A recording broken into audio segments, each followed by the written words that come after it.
Hello everyone, it's Dr. Nirav Pandya. A lot of people have questions about Jimmy Garoppolo's shoulder injury and what exactly is a torn capsule. Here's a quick breakdown of the injury, what treatment entails, and what the prognosis is for players. Now, the first important thing to understand is what exactly is in the shoulder joint. The shoulder is made up of two large bones, which are the glenoid, which is basically the socket, and the humerus, which is the ball. Now, around this shoulder joint is a structure called the capsule. The capsule is basically a covering around the shoulder joint that has ligaments within it. These ligaments and the capsule as well too provide stability to the shoulder, in addition to the labrum, which is basically a bumper around the glenoid, which basically makes sure that the shoulder, which is the humerus, is not dislocating out of the glenoid, which is the socket. Now, how can the capsule actually get injured? Well, what happens typically when the capsule is injured is that the shoulder basically comes fully out of the joint or partially out of the joint. When that humerus, which is the ball, pops out of the joint, it'll damage the capsule and the ligaments that are within it.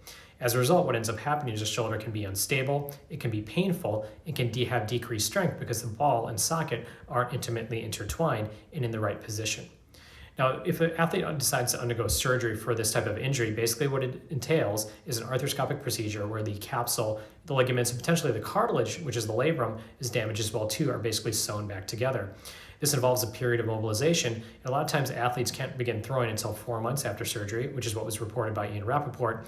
And sometimes it can take several months after that, based on the degree of injury and how the athlete basically rehabilitates in order to gain strength back, be ready for collisions, and gain that accuracy and strength necessary to perform at the NFL level. Now, the good news is that for athletes who undergo this procedure because they did have some sort of instability event, performance after surgery doesn't appear to be impacted based on what's been reported in the data. That's good news for a player like Jimmy Garoppolo going forward, basically recovering from this type of surgery. But the important thing to note that the capsule does have ligaments involved within it, and that typically occurs when that shoulder basically dislocates or subluxates out. And this is consistent with the 49ers reported during the season in which Jimmy Garoppolo had suffered a quote-unquote shoulder sprain. A sprain basically involves ligaments, and within the capsule are ligaments of the shoulder. So this is consistent, which was reported by the 49ers during the season.